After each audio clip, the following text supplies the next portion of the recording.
Présente-toi. Salut, je m'appelle Piloc, je suis français, je suis danseur de locking. Très bien. Tu fais combien de temps que tu danses maintenant? Le lock, ça fait. J'ai commencé en 2000, donc ça fait 16 ans. 16 ans. T'es le plus titré qu'on a connu dans le lock en France. Ouais. Est-ce que, bon, toi t'es d'origine portugaise, Ouais. est-ce que au Portugal, le fait que tu gagnes, c'est flatteur pour eux? Est-ce que t'es beaucoup invité dans ce pays-là? Est-ce que t'es pour eux une espèce de porte-drapeau? Ouais, à une époque, je pense que j'étais comme une espèce de porte-drapeau. J'étais un peu l'enfant du pays, surtout que j'y allais pas mal entre 2004 et 2009, 2008. J'ai souvent charbonné là-bas, j'ai essayé de poser les pierres là-bas, tu vois, de leur donner des infos. Avec Junako, j'ai pas mal bossé, et Max, donc l'ancien organisateur de l'Euro Battle. Max Momentum. Ouais, Momentum, ouais. J'ai souvent été là-bas avec ceux-là et pour booster les gens, booster la communauté. Du coup, il y a 2-3 lockers qui ont émergé là-bas.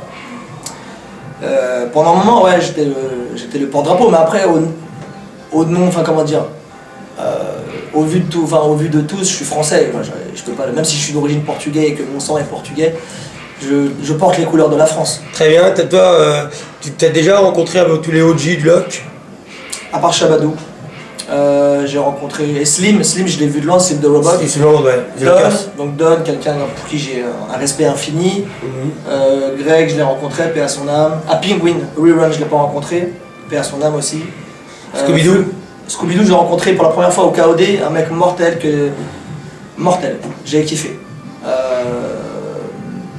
Donc Greg, j'ai dit, Fluky Luke, j'ai rencontré. Tony Basile aussi, je l'ai rencontré cette année, mortel, pareil, super feeling. Il y a juste que Shabadou, je l'ai pas rencontré. Et pour être honnête, j'ai pas plus envie de le rencontrer que ça. D'accord. Tu connais les bifs, hein, les mecs qui s'amusent à cracher sur les gens alors qu'on se connaît pas, on s'est jamais parlé, bon bref. T'as déjà rencontré aussi les Chain Reaction, peut-être? Non, jamais. Chain Reaction, jamais rencontré. En termes d'OG, le Scaboose. Quand je dis OG, c'est quoi, original, c'est plus les mecs de la première génération, deuxième génération. Le Scaboose. T'as rencontré Tama, voilà, tous ceux qui ont suivi, voilà, ouais. Très bien. Toi aujourd'hui, vous êtes plusieurs à avoir créé un collectif ou un groupe qui s'appelle Team Rocket. Est-ce que c'est un groupe qui s'est créé à l'issue d'un événement où il devait y avoir un groupe français qui était représenté? Exact. C'est la raison à la base. C'est Kite qui me contacte. Donc Kite le popper, le japonais, qui me contacte, qui organise le Pop Lock Box, qui est un battle d'équipe. Un peu comme le KOD, sans vraiment, c'est juste, voilà, c'est la délégation française, il y a l'équipe de pop, l'équipe de lock, c'est pas la même chose, mais il y a l'équipe française en pop et l'équipe française en lock et aussi en hip-hop, je pense. Et donc Kyle me contacte pour dire, voilà, je veux que tu montes une équipe, je veux que tu sois le capitaine de l'équipe et je veux que tu montes une équipe. Donc ta carte blanche, tu prends les mecs que tu veux et il nous faut 5 mecs. Et donc du coup, voilà, j'ai pris les mecs avec qui j'avais le plus d'affinité, avec qui j'avais le plus bossé. On se connaissait tous, on sait qu'à la salle ça va aller vite et du coup c'est comme ça que l'équipe est née. On a fait l'équipe, on a pris Team Rocket comme une petite, à la base c'était une petite blague Pokémon, puis on a gardé le nom parce que ça sonnait bien. Puis Rocket, des roquettes dans ta gueule. Toi, tu as gagné plusieurs fois le JD, est-ce que tu te verrais le refaire? Si oui, avec quel binôme? Eh oui, enfin. Là, je le referai pas maintenant, comme je l'ai dit à pas mal de gens. Là, moi, les 1-1 et les 2-2, je prends un prend de recul. Parce que voilà, ça fait 15 ans que je bourlingue dans les battles, là, ça y est. Enfin, il n'y a plus le feu. J'ai plus vraiment. C'est plus une source. Jusqu'à maintenant, ça a été une source de motivation. Ou ça a été un moyen de me tester moi. Mais là, aujourd'hui, ça me. Voilà quoi. Le dernier battle que j'ai fait, c'était le LKS. Je suis rentré chez moi, j'étais pas satisfait, je me dis, il faut arrêter quand c'est comme ça, faut prendre du recul. Donc je me suis laissé l'option de me dire si jamais que je reviendrai pas, mais que je me connais, je sais que je reviendrai un jour.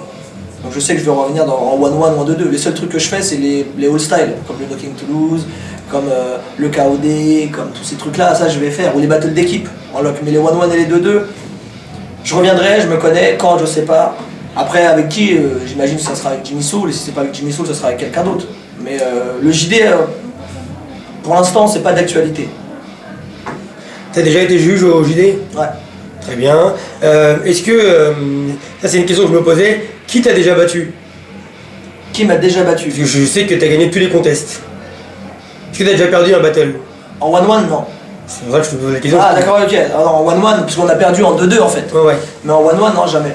Je fais des 1-1 depuis 2004, je crois. Jamais.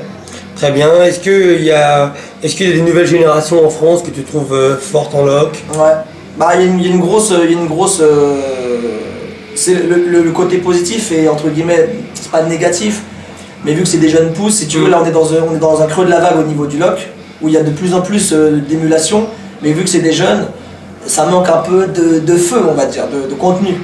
Mais ce qui est cool, c'est qu'il y en a plein, et du coup, d'ici quelques années, ça va avoir quand ils vont prendre la maturité et du niveau, ça va repartir. Mais est-ce qu'il y a un nom ou deux que Oui, bien sûr. Alors, Lounès, bien sûr. Très bien. Il y a Chambalok Eli. Ouais, les Chypriotes. Les Chypriotes. Il y a Candyman. Il y a qui encore Funky G dans les battles, encore. Voilà, tous c'est des gens qui sont super actifs dans les battles en ce moment, c'est les plus jeunes. Et encore, j'ai sûrement peut-être dû en oublier. T'as peut-être oublié Omar à Marseille. Ouais, Omar à Marseille. Voilà, là je mélange tous les niveaux. Après, il y en a qui se distinguent d'autres des autres, bien sûr. Mais là, c'est entre guillemets.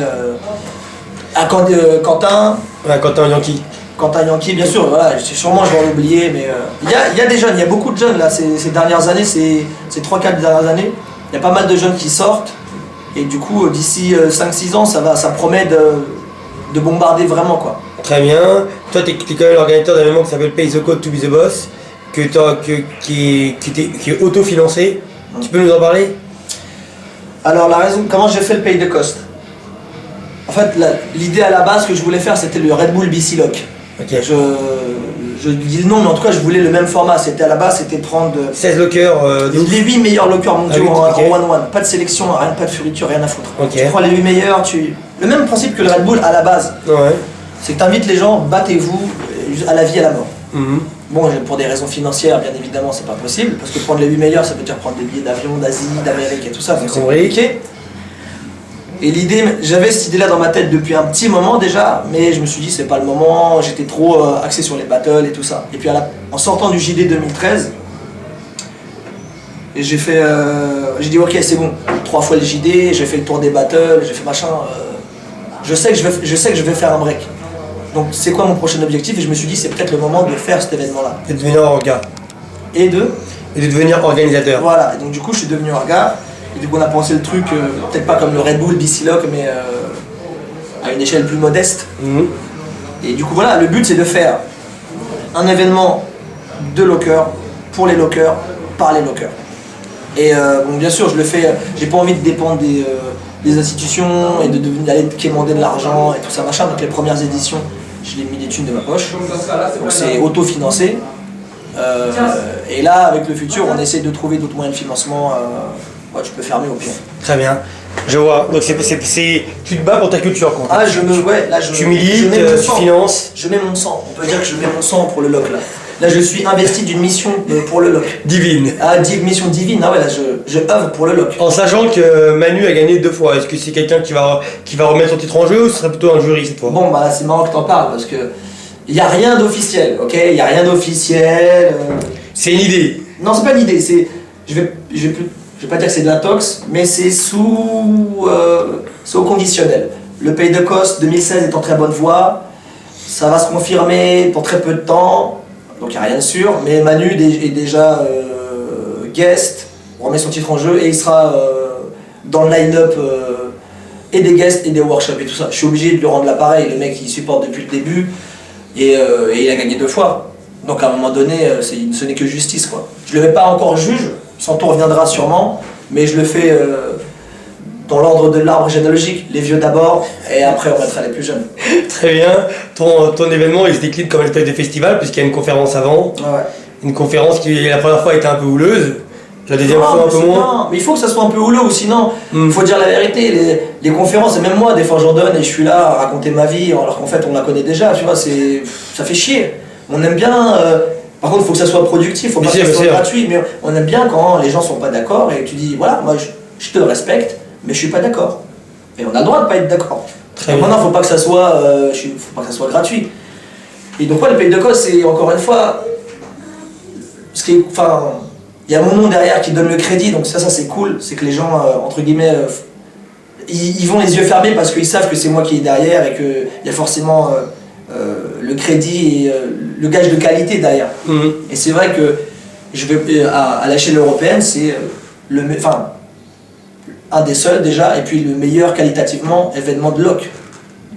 Pour moi, j'ai kiffé, rien à dire. De toute façon, là c'est mon point de vue, mais il y a juste à demander aux gens qui étaient là sur place, vous leur posez la question. Avec l'esprit, sous le tout ça. Voilà, c'est vraiment là, on essaie aussi de remettre le cypher, sans être rétrograde ou penser à l'ancienne, dire que c'était mieux avant, mais remettre certaines choses qui ont disparu, c'est-à-dire les cyphers, l'aspect le moment où le public, dans un événement, parce qu'aujourd'hui tu regardes un événement, c'est un spectacle, quand tu vas au théâtre, c'est un divertissement. Voilà, c'est que tu payes ta place, tu poses ton cul sur un siège, tu regardes, tu bouffes, et tu pars. Voilà, non mais je veux dire, après, si t'as pas de chance, il se passe rien dans le battle, t'as perdu ta journée. Voilà, et donc du coup, là, ce qu'on fait, c'est on essaye de prendre 2 heures, entre 2 et 3 heures dans l'après-midi, pour dire maintenant, c'est cypher. Allez-y, on va get down. Et en vérité, au début, moi, l'événement, je pensais que c'était... je voulais mettre l'accent sur le côté battle, le côté on ramène tous les meilleurs européens, faire ce truc à la façon Red Bull. Et j'ai mis, parce que moi je suis issu, tu me connais depuis longtemps, de cette génération des cercles, le MC Café, le Globo, les défis, les vrais call-out, les trucs... Les vrais bails de l'époque. Les vrais bails de l'époque, les 1000% de limite. Ouais. C'est ce genre de truc. Et là, je me suis dit, ça fait partie de mon éducation, de la culture, ça fait partie de tout ça, je suis obligé de le mettre. Sauf que les gens, ils étaient traumatisés. C'est-à-dire moi-même j'étais traumatisé, ça faisait 10 ans que j'ai pas vu les gens se mettre leur vie comme ça dans des cercles. Lors du premier Pays de Coste, c'était le moment de la jam, donc tout le monde faisait des cyphers. Et je me retrouve au milieu de la jam, je regarde autour de moi et les gens mettent leur vie dans tous les cyphers. Il y avait des cyphers dans tous les coins, et de toute manière, tout ce que je raconte là, les gens qui y étaient là peuvent attester de toute manière. Très bien. Il y a un DJ qui revient souvent, qui est proche de toi, c'est Julien Lalco. Est-ce que ce DJ, c'est une question, est-ce que ce DJ, selon toi, c'est le meilleur DJ au niveau du loc, ou c'est un bon DJ parmi les DJ de loc? C'est le meilleur. Incontestablement, que ce soit moi qui le dise ou quelqu'un d'autre, demander à un locker, c'est le meilleur DJ. Enfin, bien sûr, il va pas faire l'unanimité, personne ne fait l'unanimité absolue, mais quand il met un son, les gens saignent du nez. Donc voilà, c'est le meilleur, il n'y a pas à discuter. C'est le seul DJ en termes de loc qui fait son travail. Toi, en fait, le problème du loc, c'est que des fois, tu avais un petit peu marre de tomber sur des musiques un peu trop classiques. Ouais, mais c'est le problème de tout le monde. Alors, on va rentrer dans un autre discours, mais sans tomber là-dedans, c'est vrai que le problème des DJ de loc, même s'ils sont très peu, je parle de DJ de loc, je parle pas de DJ qui te passe du funk. Ouais. C'est des DJ qui sont spécialistes dans le loc. Et d'ailleurs, c'est mon point de vue, et je pense que de toute manière, dans les battles, il n'y a qu'un seul avenir, il faut que les DJ soient danseurs. Point. Il n'y a que comme ça que tout le monde sera satisfait. On prend des exemples tout bêtes. Junako, si c'est le meilleur, qu'à chaque fois qu'il met du son, les gens saignent des oreilles. C'est parce qu'il est locker. D'accord. Il sait le principe du DJ s'il est derrière une platine et que lui-même il sait le son qui passe et il sait que lui en tant que locker ça va le faire bouger, automatiquement les autres vont bouger. Mofac c'est le mec du moment en pop. Il n'y a personne qui chipote sur Mofac. Il met du son, tout le monde ils sont là, ils saignent des yeux. Mais parce que Mofac c'est un popper à la base. Et il sait c'est quoi la musique pour le pop. Il sait c'est quoi la bonne musique. Yuxon, il met des sons, il n'y a personne qui va caca. Et Didier Firmin, il met des sons.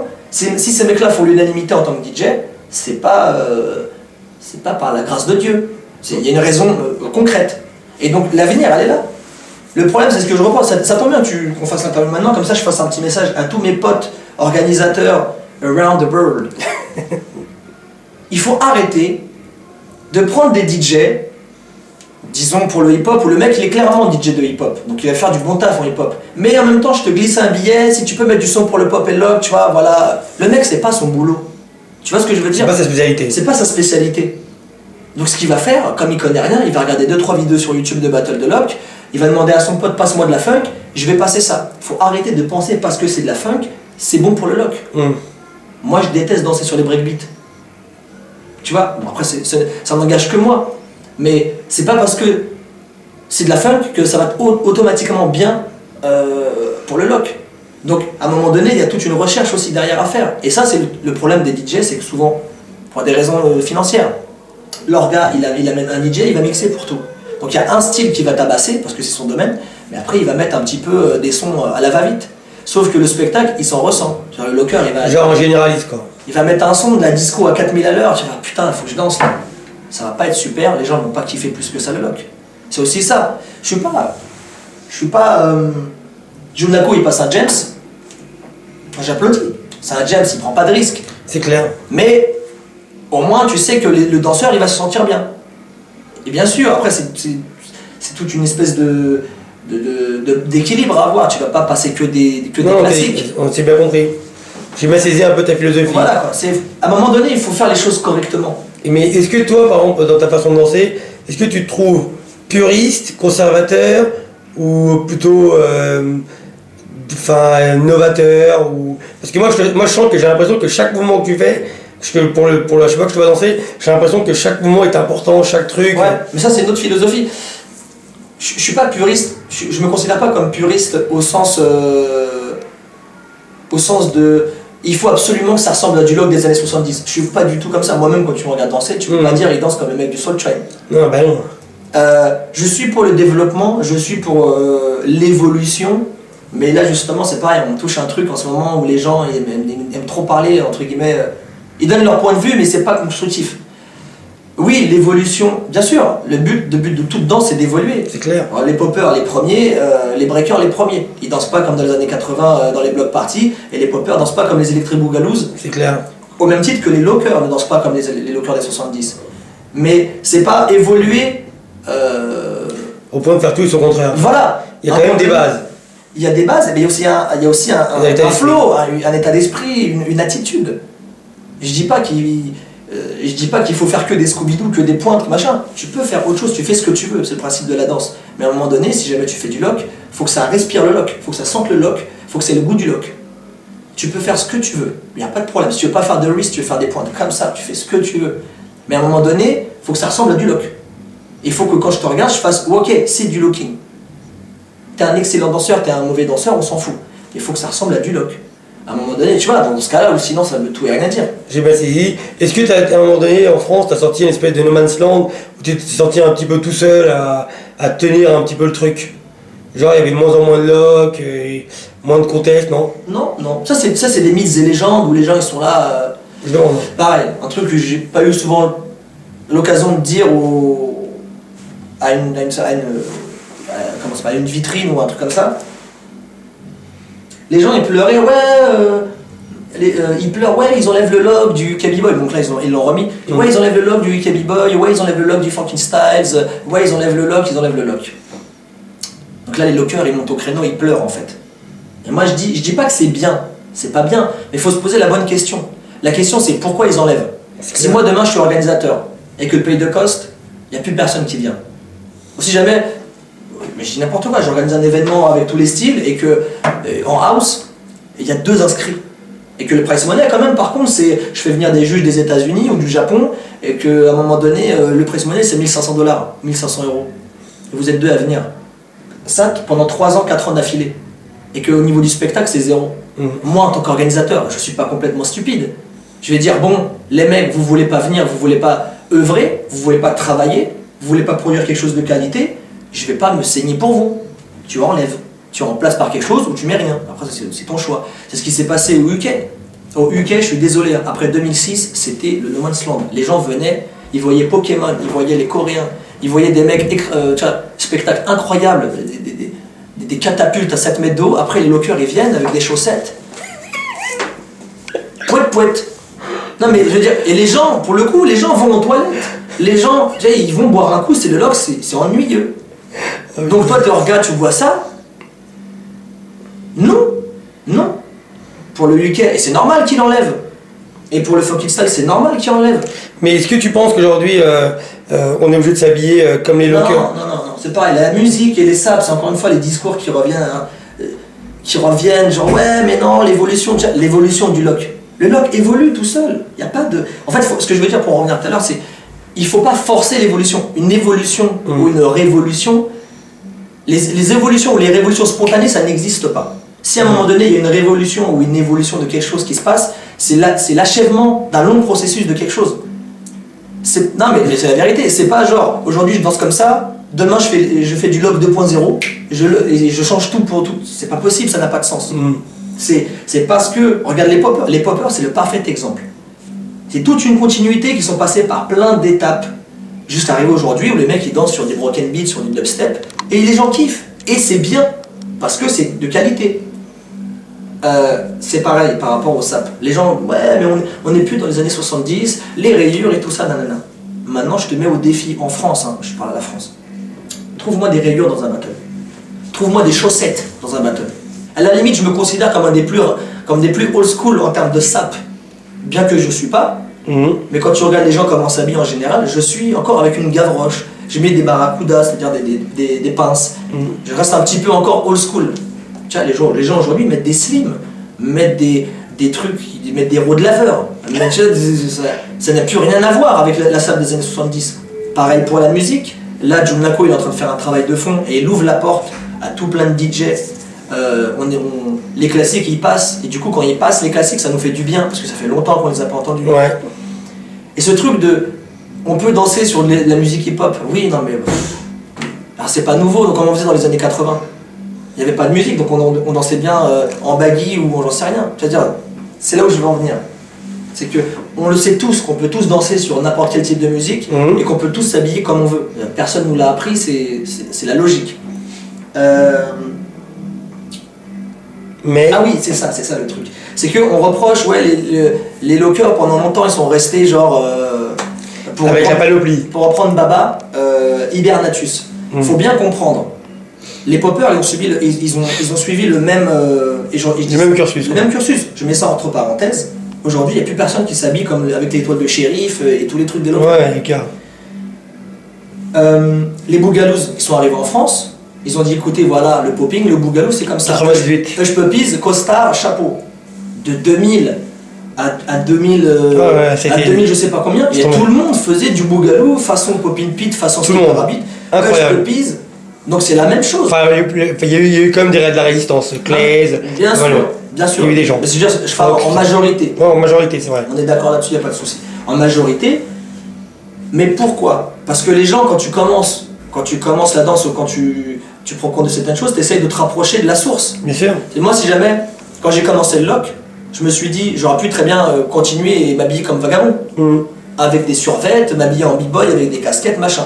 Mais je me suis dit, je vais apprendre le style original et je vais essayer de me rapprocher le plus de la source. Tu t'es rapproché de qui en France? Je te donnerai après, tu me reposeras la question. Tous les profs et tous les gens qui m'ont influencé de près ou de loin.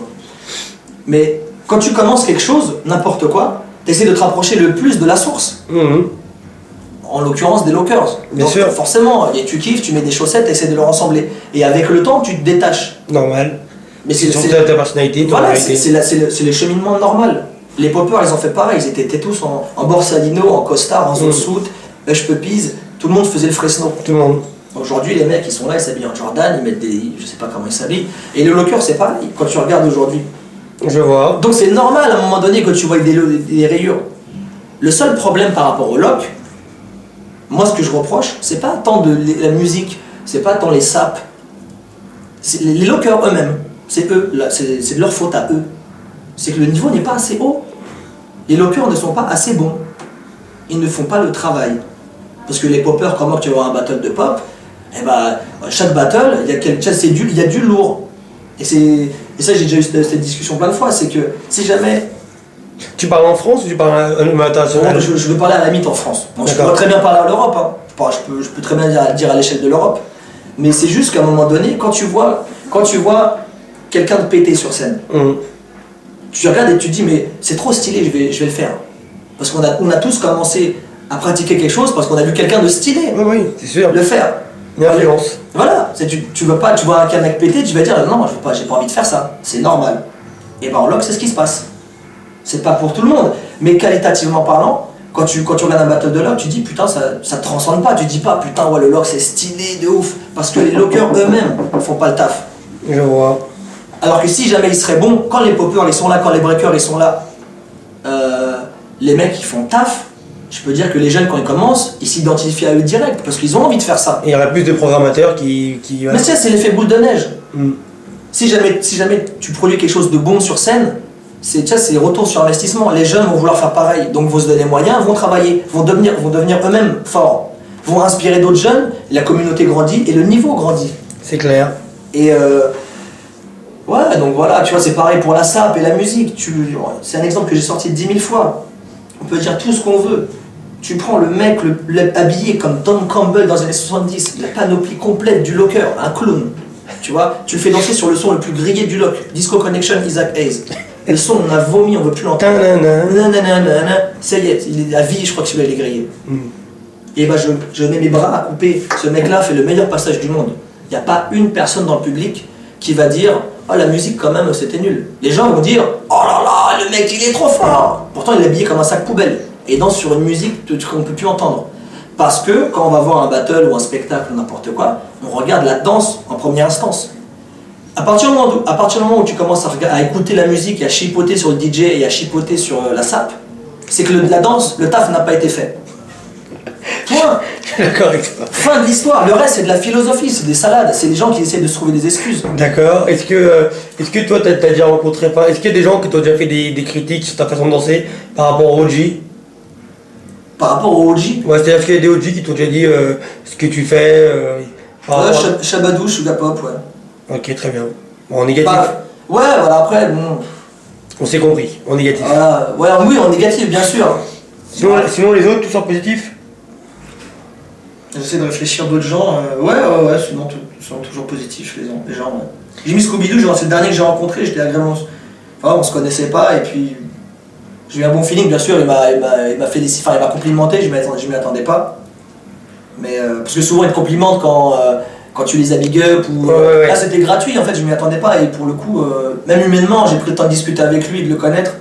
C'est un gars super cool. Scooby-Doo, c'est celui qui faisait partie qui était dans Soul mais qu'on voyait. Voilà, c'est le grand perdant des Lockers. Ouais, c'est ça, c'est lui qu'on voit. C'est que c'était un des meilleurs danseurs de lock de leur entourage, mais à cause des bifs internes, il a jamais fait partie des Lockers. C'est un peu ça que j'avais compris aussi. Ouais. Très bien, donc parlons maintenant des gens qui ont jamais eu ta carrière et qui t'ont soit influencé, soit épaulé, peut-être important pour toi. Alors là, je vais sortir mon historique. Les premières personnes. Il me semble que le premier qui a commencé avec toi, c'était un popper. Non? Non. Bah, si, Gaëtan, mais aujourd'hui il est plus trop il est plus dans le contemporain, je crois. C'est un Gaëtan, un mec de Grenoble. Mais les premiers mecs que j'ai vus, donc moi je suis d'origine portugaise, et à l'époque quand je dansais pas, j'allais à la main jaune. La main jaune, les relais. J'allais à la main jaune, et donc le vendredi soir, le samedi soir, c'était une boîte portugaise. Donc j'allais là-bas avec ma famille, mes potes, voilà, la communauté portugaise. Et c'est là que j'ai vu les premiers breakers. Et donc c'est là que j'ai vu Louis et Momo de Sentinelle. DDM. Voilà, donc eux c'est vraiment les premiers gars du milieu que j'ai rencontrés, physiquement. Et donc il y a eux qui m'ont mis le pied à l'étrier, et je peux dire indirectement, parce qu'ils m'ont défoncé en fait, ces bâtards. En fait, moi j'étais là, je les ai vus, j'essayais de... Et aussi un mec qui s'appelait Kamel de Clichy. Ouais, Kamel, je me rappelle très bien. Avec des bobs, et puis il avait pas des trucs sur les yeux, non? Ah, c'est possible, je sais pas. C'était 98 là. Ouais. Et du coup, c'est ces trois mecs qui étaient tout le temps à la main jaune et qui faisaient leur show, qui faisaient des cercles, des coupoles, des waves. Moi j'étais là, j'avais des étoiles dans les yeux. Et donc Kamel et Louis et Momo, une fois ils m'ont déglingué ces bâtards en battle. Et j'ai juré, en plus moi j'étais avec toute ma famille, tu connais tes potes qui sont pas danseurs, oh là là, ils t'ont défoncé. Ils m'ont affiché, j'avais le son. Le sort a fait que des années plus tard, quand j'étais dans Vagabond, je suis revenu, je les ai déglingués. La revanche tant attendue quoi. Tu sais que tu pars dans la salle du temps, tu reviens, t'es plus fort, tu reviens, tu les déglingues. C'était à Croiseur 98, c'était en Croiseur 2001. Exact. Donc, je rencontre Momo. Ah non, excuse-moi putain, faut pas que j'oublie. Mon premier prof, Jaconidas. Donc c'est pareil, je connaissais rien je suis pas du tout dans le milieu du hip-hop, je connais personne. Et donc du coup, je cherche comme je peux, je trouve Jaconidas, qui est prof de hip-hop à l'époque au Studio Harmonique. Donc je le suis pendant un certain nombre de temps. Lui qui me dirige, il voit plus ou moins la fibre et ce que je kiffe faire dans la danse, il me dirige vers Max Lore. qui me dirige justement, qui me dirige vers Max Lore. Et à un moment donné, il y a Popping Taco en 1999 qui vient donner un workshop de 2 mois, ce fameux workshop où avec le recul, sur le moment je voyais pas c'était qui, mais avec le recul, je me rappelle, il y avait Sally torse nu qui était là dans le cours, il y avait Walid derrière moi. C'était la Jam 91 qui l'a organisé. C'est ça, c'était bon. Puis moi, Taco pour moi ça me parlait pas plus que ça, mais c'était le chorégraphe de Michael Jackson, donc automatiquement j'y vais. Je n'ai rien compris d'ailleurs, parce que c'était beaucoup trop compliqué pour moi ce qu'il donnait, moi je comprenais rien du tout. Et donc du coup je suis malgré tout le stage de Taco pendant 2 mois. À cette époque-là je suis pas locker encore, je sais même pas c'est quoi le... D'ailleurs, si c'était Louis et Momo qui ont fait une choré de lock, mais à l'époque je trouvais ça vraiment tout pourri. La preuve, tu vois, c'est que c'était mal fait, et donc du coup tu te dis bon bah j'ai pas envie de faire ça, comme je vais faire des coupoles et des waves, je vais faire le truc qui marche. Donc Taco part, je suis là, je fais bon, il n'y a plus rien, j'ai encore besoin d'apprendre, je veux suivre des gens, et là je vois qui, hip hop, je vois Momo. Je vais voir Momo, et c'est lui qui me met le pied à l'étrier au lock, j'essaye, donc du coup je le suis, il est à Cité Véron, donc je la suis à Cité Véron. Ouais, ça. Et en 2000. Voilà quoi. Donc du coup je fais mon petit bout de chemin avec lui, il me propose, quand il voit que je bosse et que je me bute à la tâche d'intégrer Vagabond, je sors de Vagabond de 2000 à 2002. Dès que je sors de Vagabond, je vais voir Junior. Je me perfectionne en lock et j'apprends le style original. Voilà, Junior, après Jimmy Soul. Suga Pop m'a aussi apporté en 2004-2005, m'a donné pas mal de conseils. Il y a qui d'autre après? Bon, après, c'est des gens avec qui je me suis entraîné. Voilà, Jimmy Soul, il m'a beaucoup apporté. Hakim m'a aussi beaucoup apporté. Voilà, les mecs de mon groupe, on se boostait mutuellement. J'avais plus de mentor. Après Junior, c'était mon dernier mentor. Et après, j'ai volé entre guillemets mes propres ailes. Aujourd'hui, c'est quoi ton actu, c'est quoi tes projets? La Team Rocket, in the bracket. Alors voilà, la Team Rocket, on développe la Team Rocket. Encore une fois, la Team Rocket, c'est juste, on est une bande de potes et on fait les choses. Mais là, pour le coup, on œuvre en même chose. Hein. C'est toujours la même démarche en vrai que le Pays de Cos, c'est œuvrer pour le lock. Le Locking Legacy, c'est des trucs qu'on a installés déjà, il n'y avait rien. Qui Legacy, c'est donc workshop, conférence. En fait, c'est une journée dédiée au locking. C'est de l'initiation où, voilà, c'est en plusieurs tomes, donc ça va aller crescendo dans le niveau, mais c'est des journées de 8 heures à 25 balles. Donc autant dire, on est 4 dedans. Autant dire, c'est des cadeaux. Donc c'est vraiment pas pour l'oseille. Et en fait, il faut faire des choses pour le lock. Comme le Pays de Cos, je fais ça pour le lock. Le Locking Legacy, à une échelle plus petite, on fait ça pour le lock. Donc c'est plein d'actions comme ça. Il y a d'autres aussi de projets dans ma tête, ça va venir tout doucement, vous inquiétez pas. Mais là, concrètement, c'est...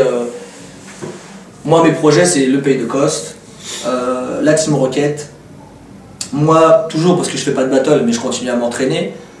Je fais toujours mes trucs, voilà. D'accord. Et la dernière question, ça serait, comment tu as vécu ton histoire là, au Cercle Underground face Looking for Life? Bah, c'était cool. C'était franchement bon échange. Moi, j'ai kiffé, encore une fois, pour que ça soit clair, pour pas que les gens... Parce que souvent, c'est arrivé, je me disais, ouais, qu'est-ce qui se passe? Genre, il y avait des comptes à régler. Il n'y a pas de compte à régler. On était à Pise avec Yuxon. Dans l'avion de retour, on est là, Yuxon nous dit, bon, je veux vous faire un battle exhibition, la Team Rocket.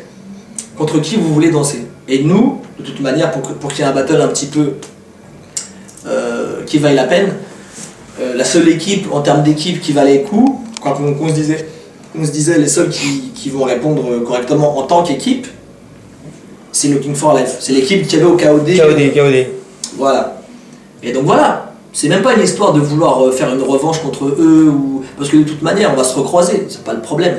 Mais quand tu dansais aussi un peu contre des élèves à toi, non? Ouais, Shambalok, Lee, Funky G, Yui, je la connaissais pas, mais les trois autres, c'est Looking for Life, Asie. Voilà. Chine, je crois. Les trois autres, c'était mes élèves. Shambalok et Lee, c'est encore mes élèves, mais Funky G, c'était une élève à moi. Très bien. Le mot de la fin, c'est un conseil à donner à tous les jeunes qui font du lock. Faites les choses bien, entraînez-vous, j'ai toujours dit, je le dirai toujours, rien ne vient sans entraînement, et quand vous pensez que vous êtes bon, vous n'êtes pas assez bon. Donc continuez de vous entraîner, ne lâchez rien, et de toute manière, le lock, comme pour reprendre les mots de Junior, il a dit ça il y a 10 ans, et à croire qu'il était visionnaire, et je crois dur comme fer, Le lock, c'est la danse de l'avenir. C'est la danse du futur. Vous allez voir. Peace. Love and swimming pool.